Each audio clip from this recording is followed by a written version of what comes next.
देखिए, क्लियर हो चुका है कि केजरीवाल दोषी है और जिस प्रकार से 100 करोड़ की ट्रेल पाई गई है और गोवा के एमएलए ने भी कहा है कि हाँ, हमें पैसे दिए गए हैं और कोर्ट ने भी साफ साफ कहा है कि आप दोषी हैं, आपके अनेकों अनेक गवाह हैं आपके अगेंस्ट।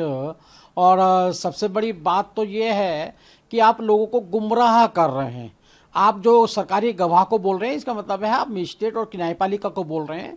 सरकारी गवाह ऐसे ही नहीं बनता, तथ्यों पर आधारित बनता है। आज वो कुछ सुप्रीम कोर्ट में जाएं, कोई परेशानी नहीं है, कोर्ट अपना काम कर रही है, न्यायपालिका अपना काम करेगी और ये डिसाइड हो चुका है कि केजरीवाल दोषी हैं, अंतोगत्वा उनको सजा भुगतनी पड़ेगी।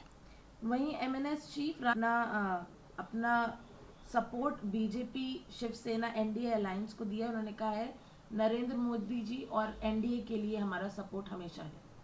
देखिए, राज ठाकरे जी का और देश में रहने वाले समस्त सनातनी को, जो देश को प्यार करते हैं, भारत को प्यार करते हैं, उन सबका स्वागत है। क्योंकि आज देश में दो ध्रुवीकरण हो चुके हैं, एक राष्ट्रवादी सनातनी और अपने संस्कारों को बचाने वाले, और एक देश के टुकड़े टुकड़े गैंग वाला एक ग्रुप है, इंडीज को आंदोलन, इंडी जिसको बोल सकते हैं कि ऐसा गठबंधन है जो लगातार भारतीय संस्कृति और संस्कारों पे कुटारघात करता है, देश के टुकड़े टुकड़े गैंग को सपोर्ट करता है और देश के टुकड़े टुकड़े करने वाले इंडिया अलायंस में अनेकों अनेक लोग हैं।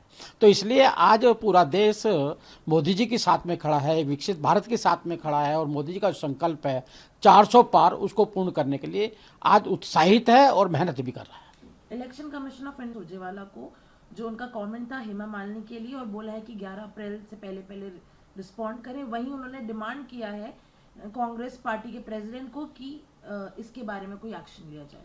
सही बात है, सही से साफ साफ मालूम पड़ जाएगा कि इनकी विचारधारा क्या है, पार्टी की विचारधारा क्या है। जिस प्रकार से महिलाओं के ऊपर अनेकों अनेक कमेंट कसते हैं, महिलाओं को उत्पीड़न करते हैं, नारी बेटी हूँ, लड़की हूँ, लड़ सकती हूँ, ऐसे कहने वाले लोग आज कहीं भी दिखाई नहीं देते। दोहरा मापदंड है। और ये सही कहा है कि खड़गे जी बताएं उस पर क्या कानून कार्रवाई करेंगे। इससे लगता है अगर वो कार्रवाई नहीं करते तो पूरी पार्टी की मानसिकता भी यही है और विचार भी यही है। Congress leader A K. एंटनी ने कहा है कि कांग्रेस पार्टी और राहुल गांधी लगातार मोदी, बीजेपी और आरएसएस के खिलाफ लड़ रहे हैं और उनको नहीं लगता है कि जो भी सीएम के एलिगेशन है या जो भी वहां इलेक्शन में हो रहा है उसको सीरियसली लेना चाहिए।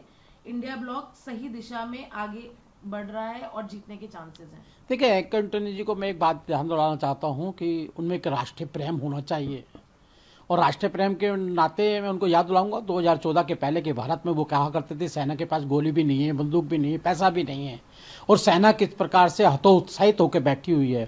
आज देश गौरवशाली होकर आगे बढ़ रहा है, सेना भी मनोबल बढ़ रहा है, देश का भी मनोबल बढ़ रहा है, एक तीसरी अर्थव्यवस्था की ओर देश बढ़ रहा है। इसलिए अपनी मोह माया छोड़िएगा, देश के साथ चलिएगा। कांग्रेस ने देश का बेड़ा गर्क किया है और कांग्रेस उसी दिशा में जाने वाली है। कांग्रेस के हाथों देश सुरक्षित नहीं रहने वाला है। जिस प्रकार से 5000 करोड़ के घोटाले के अंदर माँ बेटे छूटे हुए साफ साफ जाहिर होता है ये भ्रष्टाचारियों का ग्रुप है और आपको भी उससे बचना चाहिए। देश के लिए कहीं ना कहीं आपको समर्पित होकर दिखाना चाहिए।